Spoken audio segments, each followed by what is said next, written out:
We don't talk about money or sex in America.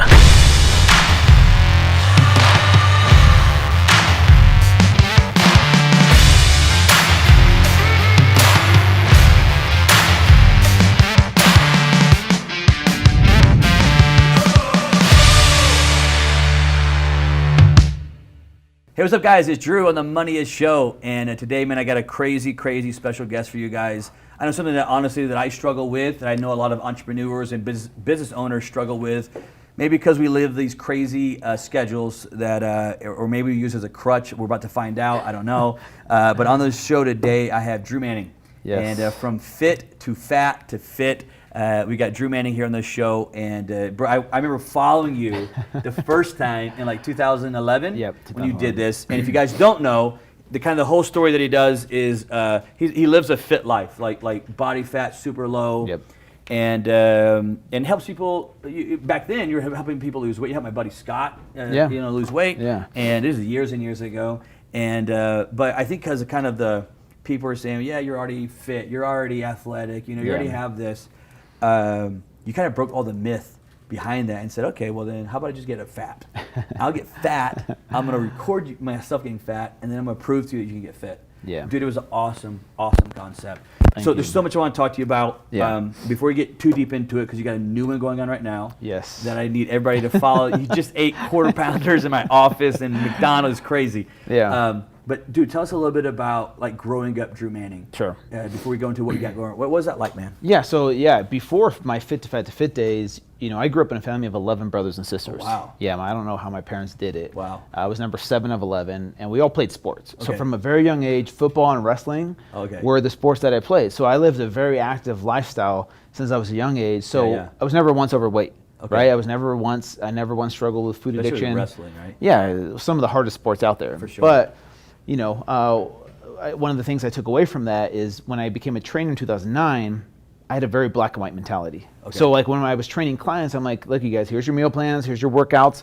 You just do this and then you get in shape. Like it's not that hard. Yeah. And they would come to me like, oh, Drew, I was doing so good. And then I went out with my friends this weekend and I gave in, or I skipped the gym today. I'm like, what is so hard about this? Like you just put down the junk food, you put the soda down and you go to the gym. Like how hard could it be? And I had one client who was my brother-in-law at the time who told me, he's like, Drew, you know what? You don't understand how hard it is. Like for you, it's easy. It's been easy your whole life. But for me and people like me, it's hard. Yeah. And so I kind of took that to heart and I was thinking of like, man, he's right. I don't understand why it's so hard for people. Because in my mind, it's so simple, right? Right. And so after that, I was thinking of ideas, and this idea of getting fat on purpose entered my mind. And it almost felt like it was a calling. Like it instantly clicked, this light bulb went off. I'm like, I think I'm actually going to do this. I'm going to get fat. Yeah, I'm going to do this. And so I called my friends and family. What year was this? That you 2011. Okay, this is right at 2011. Yeah. So you kind of had the idea and then went right into it. It wasn't like you had it in 08 or 7. No. Okay. Yeah. So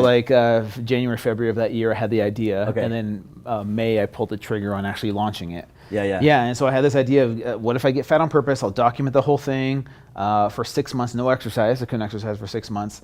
Eat an unrestricted diet. Right. And my theory back then was actually instead of doing Morgan Spurlock Supersize Me, I wanted to do everyday American food that a lot of us grew up with in the 70s and 80s. For sure, dude. So things like highly processed sugary cereals, all the stuff we loved as kids. The Frosted Flakes. Yeah, Captain Frosted Crunch. Flakes, Pop-Tarts, my soda, God, like dude. Mountain Dew. Yeah. Mac and cheese, Hot Pockets. Like all these foods that we have here in America that are super cheap and affordable, right? Sure, Let's be honest, they're super cheap. They taste freaking good. Yeah. Like, have you ever had Cinnamon Toast Crunch? Like, oh, man. It's like a drug. Yeah. And then also the convenience of these products. Yeah. And so those 3 things right there were the foods that I focused on, and that's why I think 80% of America is addicted to these foods because it's cheaper than salad, right? It's cheaper than whole food, and it's super convenient. Normally faster too, right? Yeah, and it tastes freaking good. Like, I mean, Mountain Dew, like the second it touches your tongue, it's hyper palatable to make you addicted. Right. So that's what I did, gained 75 pounds in 6 months. The whole journey went viral. Because this was before like social media is today. Yeah. This was back when like Facebook was really the big, and it still is of course big, but it was like the main thing was Facebook. Did you do any other ones on social media, or is it Facebook and YouTube? That's the ones you did. Okay. Yeah, Facebook and YouTube. Kind of a little bit on Twitter, and then Instagram came around. I'm like, what's the point of Instagram? It's just the same pictures I post on Facebook. Right. So, anyways, yeah, that was back then. But the story went viral organically. I remember, dude. It blew up. I didn't have a PR team. I didn't have a marketing strategy. You went from like a dude that was training people to like on all these shows. Yeah, like it was overnight. What happened was a fitness blogger wrote an article about me. She interviewed me. That article got picked up by Yahoo. Yeah. And so Yahoo's like, hey, can we post this blog article on the homepage of yahoo.com? Wow. So it was like me, Ashton Kutcher, Jennifer Aniston, fitness trainer gets obese. My website crashed. I got calls from every TV show producer. Wow. My parents were getting calls like, They're hunting you down. Yeah, they were hunting me down. Like everyone was competing to have me on these shows, and so it went viral organically, which I had no expectations of that. Yeah.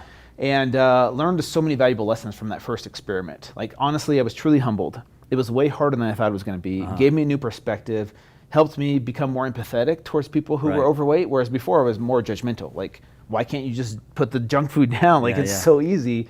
And then now going through this experience and being humbled, like one of the hardest things for me, man, was honestly the emotional connection to food was way more powerful than I ever imagined. And I only did this for 6 months. Right. Imagine someone that's eaten this way for 6 years or decades. Yeah, a couple of decades. And like that becomes a part of them. And you say, okay, here, eat real food.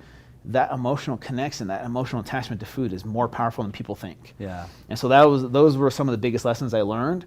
And that's what made me a more relatable trainer at the end of the day, because I was willing to do something that, let's be honest, no trainers really are willing to do that. Yeah, for give sure. up their body that they've worked so hard for. And so for me, it was, it was very eye-opening. Yeah. Well, I remember when one thing I love about you, just talking to you a little bit beforehand, was you're almost trying to, like, along with that theme, change the perspective and outlook of the workout industry about being empathetic. Yeah.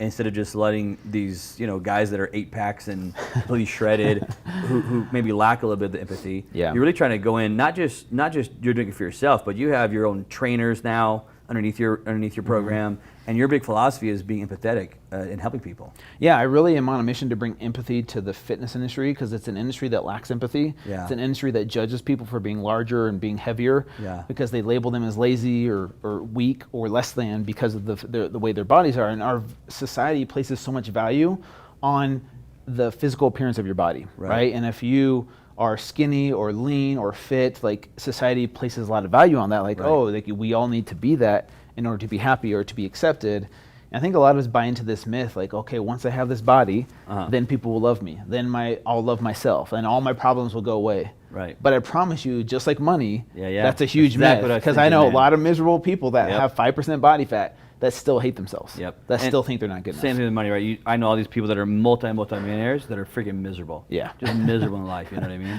And I want to go back to that first time for a second here. I got like maybe 2 questions for you. One is, what was the biggest, would you say, the interview that you did? Because you had some crazy, cool interviews, right? Yeah. What was maybe, looking back, do you think was the biggest interview that you did back in that time?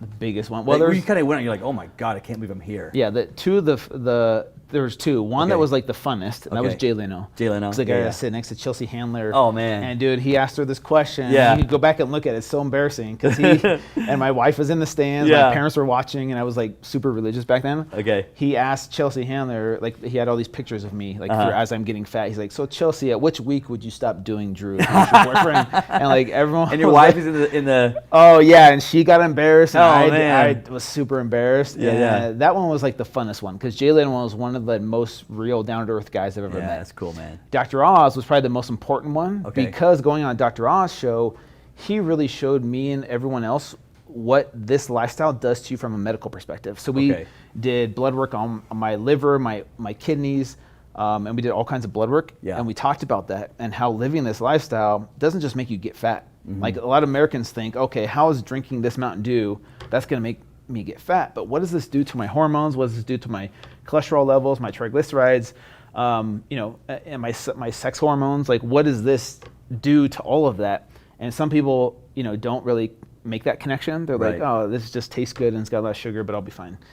But it's a cascade of effects that can happen inside the body, and that's what Dr. Oz, that interview did, was really show people like the medical side of what this stuff does to you. Yeah. after that, kind of I'll say experiment that you did back in 2011, it actually ended up landing you a TV show. Yeah. After that, 2015 and 16, you ended up going on TV on A&E. What was that like? That was really cool because the concept was brilliant, right? They took the idea of my TV show. I teamed up with a production company out of LA. We went and pitched it to all these networks. Right. And actually what's interesting is no one picked it up for 2 years. Wow. We pitched it to Fox, CBS, NBC, ABC. No one picked it up until 2 years later. We get a call from A&E saying, hey, we want the rights to the show. So I was like, let's do it. So we sold it to A&E. We had 2 seasons, which is really cool because most TV shows don't live past the first season. For sure. And what the idea was to take what I did and apply it to other trainers. Because if we could make other trainers more empathetic, then I feel like that's where we can start to make some change in the industry. Okay. But there's only 10 trainers per season, so it's not a lot. Right. But still, people got to see how much of transformation is mental and emotional, and those trainers specifically were less judgmental, more empathetic, and their clients respected them so much more because I kind of compare it to being on top of this mountain. Here are all the trainers, the Instagram models up here. Right. All the clients that are overweight or trying to get in shape think, okay, I got to get to the top. And from the top, the path looks so easy. Like you get to see everything because you're at the top. And it's like, dude, just keep coming up. Like it's not that hard. For me, what Fit to Fat to Fit does for me and those other trainers was it brings you off your mountain, humbles you in a sense, and you get to climb back up that mountain and realize that journey up is not as simple as you thought it was when you were at the top. Yeah. And so it gives you new perspective, and that's kind of whether you're a business owner or an entrepreneur, being able to empathize with your clients and truly understand where they're coming from to relate to their struggles, you can have so much more of a deeper connection, and they'll trust you so much more if every once in a while you kind of come off your mountain. And the way I compare it is, I don't know if you follow Tim Ferriss at all. Oh yeah. He does these little mini experiments where he will live off of, he won't go homeless, but he'll do these little week-long experiments where he lives, $50 budget, very little food, 1 pair of clothes the entire week, and he's a millionaire, right? Yeah. He doesn't have to do that, or he'll do these like 4 or 5 day fasts sometimes once a year, and I think it helps every once in a while to come off your mountain to see life as it is for the masses. Yeah. Just a little bit, That's cool. And that's kind of what Fit to Fat to Fit does for me, and that's kind of why I'm doing it a second time, is to bring awareness to the fitness industry of the importance of empathy. Right. And I really believe no one cares how much you know until they know how much you care first. Yeah. And that's huge when it comes to health and fitness because, like I said, there's so many people that are judged and labeled as lazy and weak and less than because of they have larger bodies. Right. And I feel like if we could lead with empathy first, especially in 2020, with everything that's going on, this world needs more empathy. It needs love, man. And the fitness industry needs more empathy. And that's where I think we can start making some changes in this industry and even outside the industry. I love that. A question I have, because I want to talk about, again, you're doing it again right now. Yeah. You just started like 3 weeks ago. And, Mountain Dew. Now you're getting the Mountain Dew. You got the diet, though. We got you the diet. Yeah, well, because I'm on a health kick right now. And I asked him, I said, you want some water? And you're like, no, dude, I want a straight up Mountain Dew. And not diet. You specifically said I want the fat stuff. And but my question is this, man. That last time you did it, you put your body kind of through hell. Yeah. You know what I mean? It's a quick. I mean, you're already up. How many pounds right now? 24 pounds in 3 weeks. 24 pounds in 3 weeks. I mean, that's you're pushing your body. Yeah. And then you push it again when you kind of go off of it, right? You push it back again. And then you decided to do it again. Then you had the TV show. You decided to do it again right now. Well, why do it again right now? What was the drive? I know the empathy part, but what was the other part? Is there another side of it there? Yeah, so 2 main reasons. One was the whole, it's a vehicle to get my message across, which is one of empathy. So the whole Fit to Fat to 40 thing of me putting on weight is an entertainment thing that brings people in to see the entertaining part of it, but then start consuming my content and realize that, okay, this message is one of empathy. It's a really important message. Right. So that's the first reason. The second reason is because now that I turned 40 this year, and social media wasn't what it is today back in 2011, I feel like I can make way more of an impact, make it way more educational, inspirational, motivational for people to follow as it's happening this time around. Right. Plus, being 40 years old, a lot of people think, once I'm older, my metabolism changes and my hormones change. To give those 40, 50 plus year olds some hope that you can still be fit after 40, but this time around, shifting your perception of what success looks like. People's perception of what success looks like in health and fitness is to get the 5% body fat, to be ripped and shredded, thinking once I get there, one day when that happens, all my problems will go away. Right. And that's not what needs to happen. That's not success in this industry. So what I mean by shifting your perception is shift your perception of what success is. And what success is you operating out of a place of self-love versus self-hate. Right. And when you operate out of a place of self-love, then you tend to want to treat your body nicer because it feels good to eat healthy because you're not feeling horrible throughout the day and you're not crashing throughout the day. And then also you love your body enough to put it through exercise and do hard things so that you can really see what you're capable of. And I feel like once that happens, you tend to fall in love with the process. And then when you fall in love with the process, the results become secondary and it becomes a byproduct of living that healthy lifestyle over time. Yeah. But people are so focused on just getting the results, they hate the process. They just put up with the process long enough to get those results and then gain the weight back. Wow. Because they don't really operate out of a place of self-love versus self-hate. Yeah. And so like that's what I want to do is shift people's perception of what success looks like. Yeah, to me this has such a bigger, you have such a bigger motive. Take a breath. Get to get breath with all the carbs in your body right now. You have such a bigger motive, which I think is so cool because although it's about fitness, but you have a lot of really deeper meaning behind what you're doing. It's not just about getting some weight and losing some weight. Yeah. There's really, which I think is so cool that there's actually real meaning behind what you got going on. I want to tell you a little bit about some funny stuff you got doing right now. Because right now is kind of the glutton phase, let's call it, right? Yeah. And if you guys that are watching, you got to go to Instagram. We'll put up on the screen here as well. But give it. What is your Instagram handle right now? Yeah, fit #2 fat #2 fit. Fit. So all the twos are the number twos, and we'll put on the screen as well. But you got to go to Instagram because you are freaking going live and documenting this. Well, I'll still call it horrible food, although I probably eat it myself. But it's like this crazy, horrible food. And a lot of times I think you even have some of your followers tell you what to go eat, right? Yeah. They'll post like, hey, go eat this or try this for your next meal. And you'll go do it. Yeah. And then record yourself slamming this food and doing it. So it's a great a process to get your followers involved with you as well. So you guys want to watch him eat some stupid stuff, hit him up on Instagram, put it out there, put on it Money is Show so he'll know it's coming from you guys. Yes. When you do it, one question I have is, if there is one, what is kind of your favorite thing to eat during this weight gain time? Do you have a favorite thing? You're like, actually, I do enjoy blank. So far, waking up in the morning, having coffee with these sugary creamers is like the best thing. Because I didn't drink coffee back in the day. Like I just, I didn't drink coffee or alcohol, but now I do. And like we have like pumpkin pie, we have Cinnamon Toast Crunch, we have Irish cream and like Cold Stone and like Reese's Pieces, like all these flavors of creamers. And people have now these like, creamers with a sprinkle of coffee in them. Right. Like, there's no coffee flavor at all. But like it is freaking delicious. I'm not gonna lie. Like to add like 3 tablespoons of that stuff in my coffee. Yeah, you love that, huh? It is amazing. And then also sugary cereal. I think growing up as a kid in the 80s, like Saturday mornings, sugary cereal, Fresh Prince of Bel-Air, or like Saved by the Bell. Or, Zach Morris, man. Like sugary cereal was like kind of nostalgic. So Cinnamon Toast Crunch is my jam. That's your one. And then Reese's Pieces, Puffs. Those are delicious. Captain Crunch. I haven't had that yet, but I need to buy some. That's a jam, dude. That is. I'm not a huge cereal fan, but you just named my probably top 3. Yeah, you just gotta be careful of like the roof of your mouth. Oh yeah, they'll scratch. They'll scratch that up there. So those kind of your fun things you eat right now that you eat.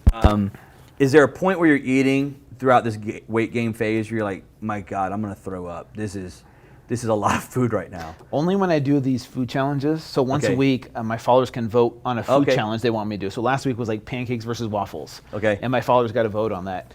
This week I'm actually headed out to Arizona to do some collaborations with some other influencers and do some fun food challenges with them. So like last time I did some with some Polynesian friends of mine. We went to this this Polynesian inspired bakery and oh my gosh, we ate so much food. I gained 4 pounds literally in 30 minutes of eating that food. And it was so good, but the rest of the night, dude, I slept awful. My stomach was just, it was not good. It was crazy. TMI, like, while I was on the toilet a lot, it was not, not a good night. But the food tasted good. I was thinking about this, man. Maybe we should get you down with Corey down to New Orleans. I could maybe follow you on the jet down there. Anywhere down south is the place to go. And get you to New Orleans because this guy's got all the food in the bayou. Let's do it. And we could slam some. We could slam some crazy food, man. And let me ask you this, man, because this is something I noticed that a lot of influencers. You're an influencer. You got a great following. But even when you're out there like showing people like you can change your life for for good. Yeah. You get freaking haters. Oh yeah. And they come in and attack you, and they say this stuff on your profile and on your comments, and just like, dude, what the hell? Yeah. Dude, how do you deal with that? Like, you're coming from such a place of empathy and positivity, and you get haters. Oh, 100%. I learned a lot of my lessons from the first experiment of how to deal with haters. And back then, I was more ego-driven, so it definitely affected me way more then versus it does now. Like, I'm way more self-aware. I don't take things personally. I highly recommend every person out there to read the book, The Four Agreements. You don't take things personally, you don't make assumptions. And everything you see is a reflection of how that person sees themselves. Right. So now when a hater comes at me for something negative, even though I know I'm doing something positive, I realize that all that has nothing to do with me. And Gary Vee talks a lot about this. Yeah, sure. That has nothing to do with me. That has everything to do with how they view themselves. So they're in a place of such self-hate, and they've probably been through some shit. They've had some trauma, some challenges. And they manifest that self-hate on other people. Right. And so now I don't have to take it personally when someone attacks me. Yeah. And then the second thing about that is I'm a lot more authentic now than who I was back then. Okay. Back then, I wore a mask to be accepted by friends, society, community, church, religion, like to fit in. Right. And now that I've been through like my rock bottom and have learned self-help and personal development, working with life coaches and therapists and reading books and meditating and breath work, all these amazing things that have helped me discover the authentic version of myself. Yeah. So now when I show up on social media and I'm the authentic version of myself, if there's haters, like that doesn't bother me, because like if I'm not my true self and I'm being inauthentic, it would probably bother me. Right. But since I'm showing up the authentic version of myself, it doesn't really bother me if someone is coming at me when I'm living my purpose and my truth. Yeah. Does that make sense? Oh, for sure, dude. That's all. Yeah, I mean, it's crazy because like obviously I get haters, the show gets haters, whatever it is. Right? Yeah, of course. And it is tough to deal with. You're like, man, I'm out here trying to help, and it's tough to deal with, right? When you see all this stuff happening. Let me ask you a question. You're talking about this go around, which I think is so fascinating. On this go around, instead of just doing fat and blowing up with McDonald's and Taco Bell and everything, you're also in the middle of it doing some experiments. Yeah. Which I think is, when you tell me that, I'm like, wow, dude, that is crazy. Yeah. Because there are kind of a lot of myths out there. Yeah. Of different food and dieting that people go through, right? Yeah. Tell me about the kind of the exercise you're doing this time inside of it. Yeah, so this time around I wanted to change up the format slightly. So I am still eating those processed foods, but there's going to be a phase starting next week, September 28th, for the next month. I'll be doing 4 very popular diets here in the U.S. and expose the pitfalls and mistakes that people make on those diets. Yeah. So even though I'm a huge fan of the keto diet, I'm going to be exposing keto and like the mistakes that people make and actually gain weight on keto. I think I've made all those mistakes, by the way. Like, you were naming them, I'm like, oh shit, I did all those. Yeah, because I think if people just assume, oh, well, I'm keto or I'm vegan or I'm paleo and therefore I will become healthier and lose weight. Yeah. That's not necessarily the case. You can actually become really unhealthy and gain weight on all these diets. So keto first, then paleo, then vegan, then vegetarian. And the point is to show people what not to do, right? Yeah. The weight gain phase. On the journey back to fit come January of 2021, where people can follow me for free every step of the way. I want to make sure people understand that we're going to do this journey together, right? As a team, as a community. So I'll hold your hand like in the new year. Yeah, because so many people are, it is. They all want to lose weight, and you could actually follow him and help, or he could help you. Yeah. Actually motivate you all through that process of January when everyone wants to lose weight. Especially after this year of 2020, like everyone wants to be done with this year, right? Yeah, COVID, and we all ate all this stuff inside watching Tiger King. Exactly. Nonstop, right? Yeah, and the world's in a pandemic, so come 2021, the first Monday of January, we're gonna hit the ground running. That's awesome, man. And it's gonna be go time, and I'm gonna be with you every step of the way, and I'll be starting at the bottom of the mountain too. And to follow you, is it better for them to go to your website or your Instagram? Fit2Fat240.com. Sign up there because you might not see my posts on Instagram sometimes, or you might not be notified.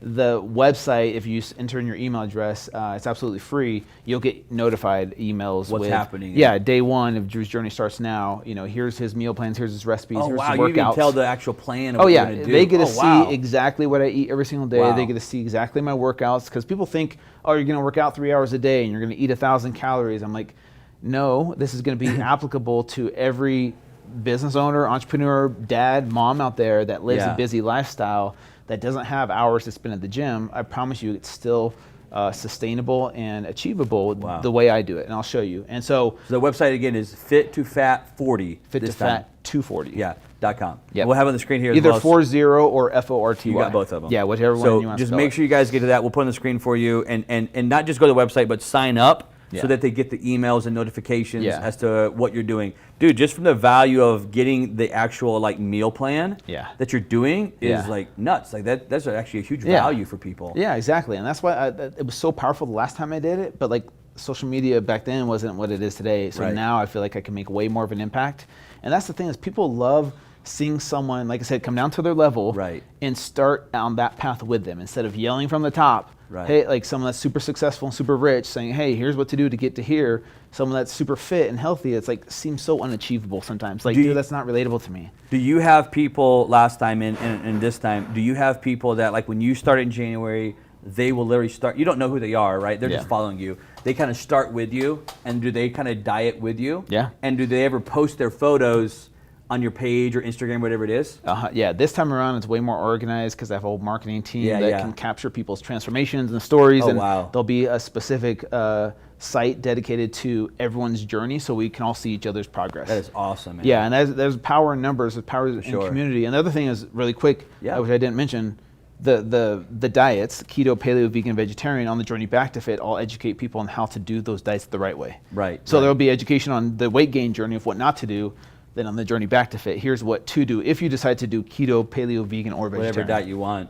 Yeah, because it's cool because, again, we probably skimmed over a little bit too fast there, but on the weight gain side, you're actually going to show them that even though you're on a vegetarian diet, just because you're a vegetarian diet does not mean you're actually going to lose weight. You can actually, in your weight gain phase, eat vegetarian and gain weight, and you're going to prove it. And then paleo and keto, you're going to show them, even though you're doing this diet, you're all effed up and you're going to gain anyways. And then on the way down, you're going to redo those diets but the right way. So they can see not just keto, but other diets that are out there. Yeah, because keto is just one tool. Like even though I'm a huge fan of keto, it's not for everyone.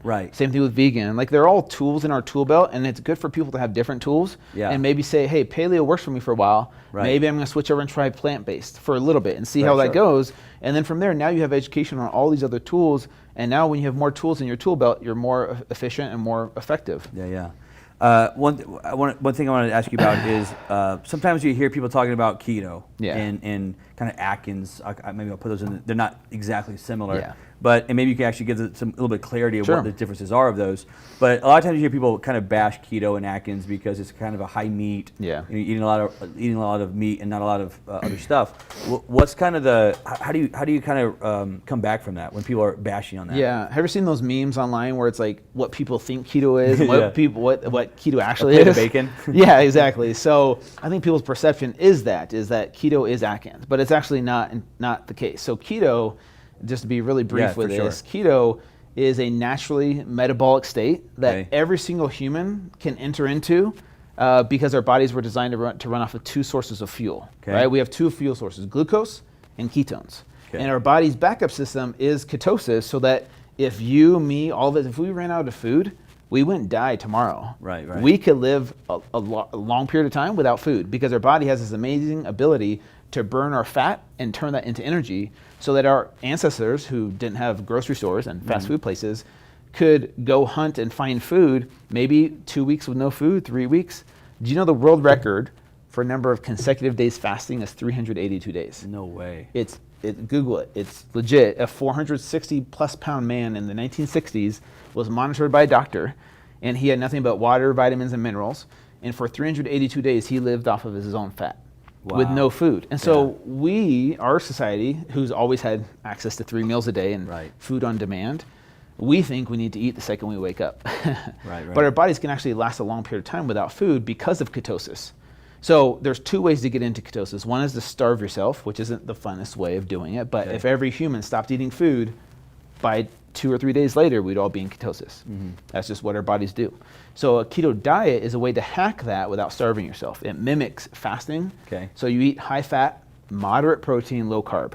So not high protein like Atkins was. Right. So a high fat, moderate protein, low carb is the keto diet. So it doesn't have to be all meat. You can definitely do a vegan or even a vegetarian version of keto, which is what I have in my book, Complete Keto. I have a vegan meal plan and a vegetarian meal plan for people that want to do keto.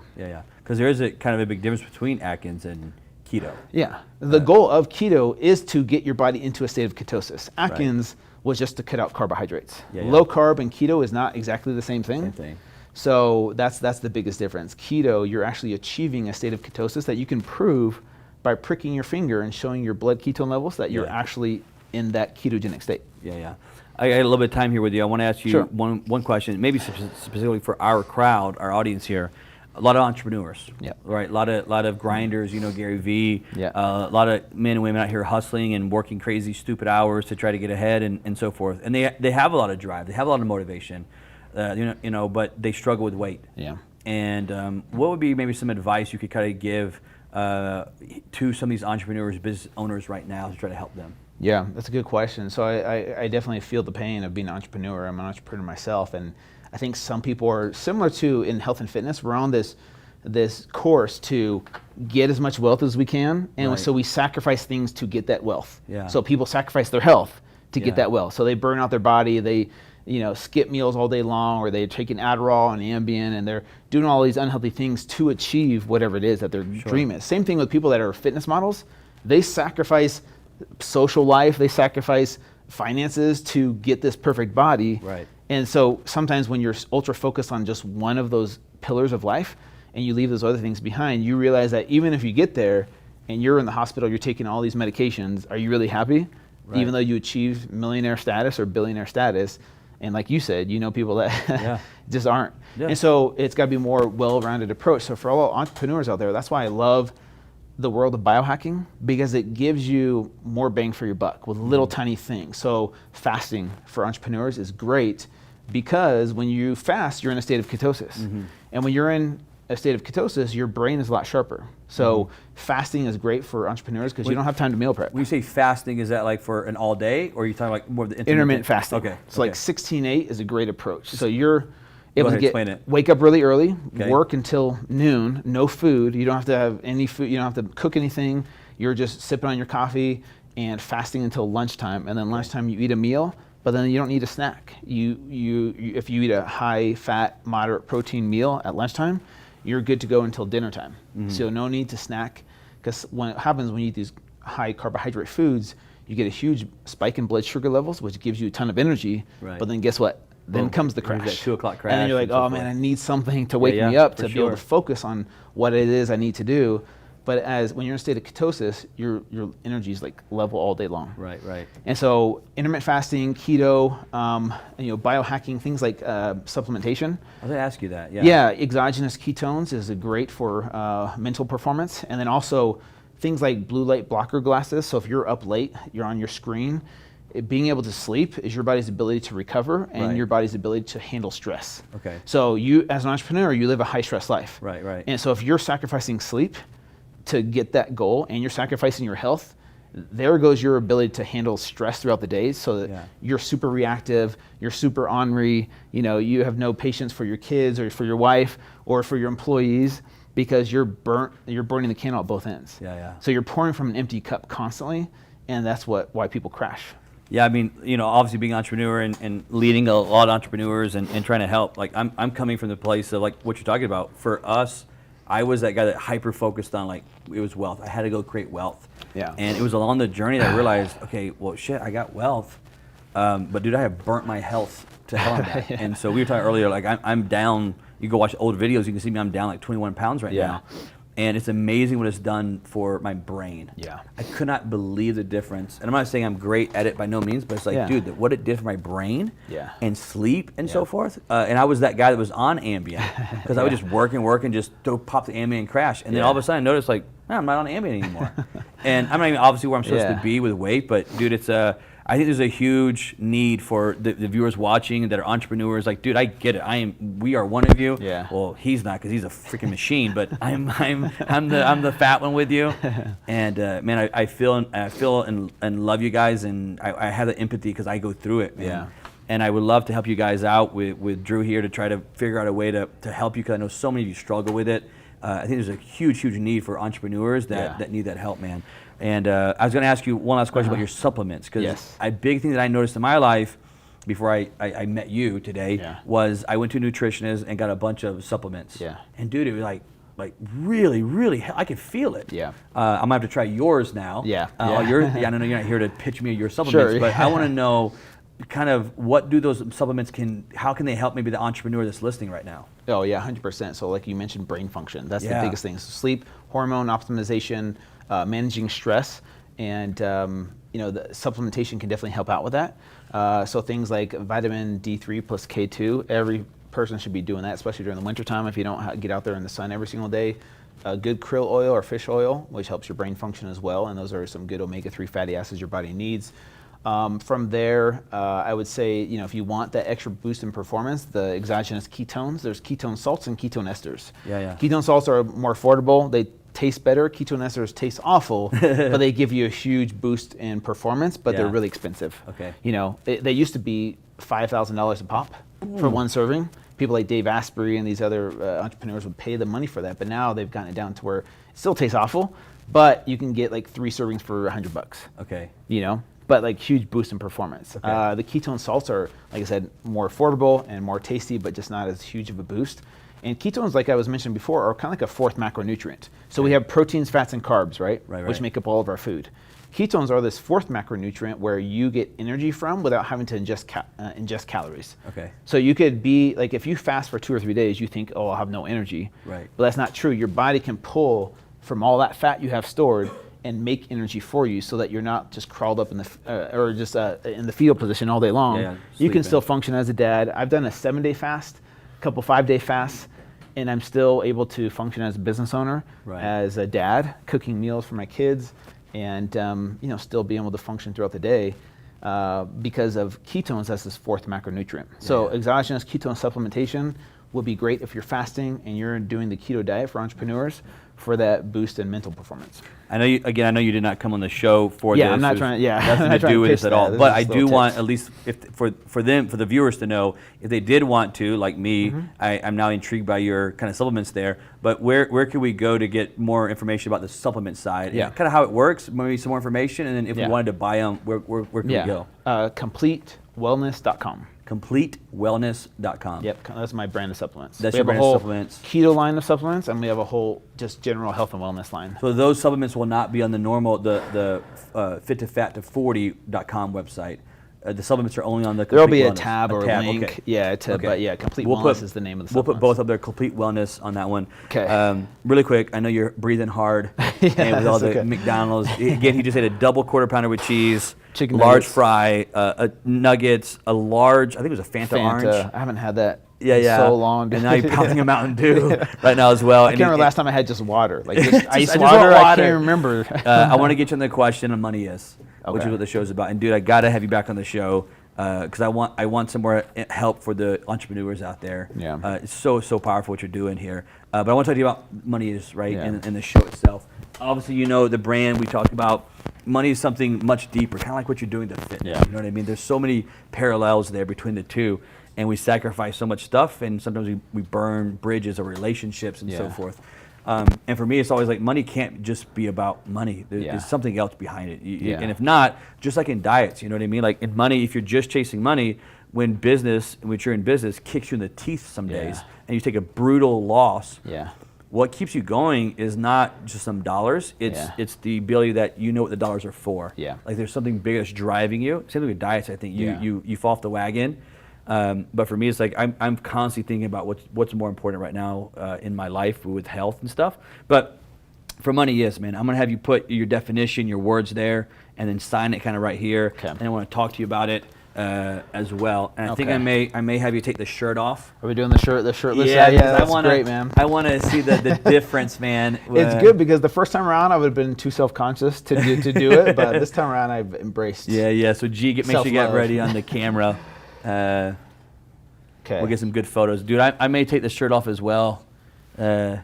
Okay, yeah, let's do that. We'll No, both I don't get know. up before. I don't know about that. Should he? Come on, you guys. Should he do it? I think you should. Yeah. Yeah. They love to see me naked. I'll start with my pants first, guys. Okay. Hopefully this is legible. So for me, there's 2 answers. Yeah, that's fine, bro. That's what I love. Everybody's unique and different, man. Okay. Oh, sign it. Yeah, in Sorry. between. Yeah, pretty big there. Boom. There we Can you go. read that? And I can explain more of what that means to Okay, me. make sure I say this right. So his answer, again, It's amazing interviewing people because everybody comes up with such cool freaking definitions. Yeah. It's probably been my favorite thing on the journey of interviewing all these people is like what their answers are. Yeah. So unique. This is a cool one. Yeah. His answer is money is a vehicle, Magnifier. Okay, Yeah. a magnifier. A vehicle. Oh, that's a slash. Yeah, slash. I got you. Yeah. I'm gonna make a bigger slash. 'Cause I thought, imagine if I'm like, wait a second, what is that word? A vehicle or a magnifier. Yeah. All right, brother. Tell me about it. So money is a vehicle to achieve your dreams, whether you want to be financially stable, whether you want to start some charities, whether you want to, help people, help family, help your kids. It's a vehicle to get you there for sure, right? To be able to make more of an impact in this world. And then it's a magnifier of who you really are, right? And that's the way I see money is it magnifies, okay, who are you at the core? Are you this greedy, mean person that's just going to hold all the coins for yourself? Or, it's going to magnify, the real version of yourself. And so I feel like it's two things. It's the vehicle to get you there, to achieve those dreams, and also a magnifier of, okay, who am I? Like whether I'm rich or poor, am I the same person? Right. Am I still giving? Am I still loving? Yeah. Or am I mean, hateful, or, those kinds of things. That's so hopefully that makes man. sense. Yeah, great. No, completely, because like you said, a vehicle, even in your business, right? You have a staff now, you have a team that's behind you right now. Yeah, I got to pay for. You got to pay for that, and the money is that vehicle that allows that thing to grow and develop and get you to where you need. But at the end of the day, as you get there, money will always magnify who you really are inside. It kind of reveals internally what's there. It's amazing how money does that to people. And I always say that money doesn't change you. It just literally magnifies and shows everybody around you who you really are.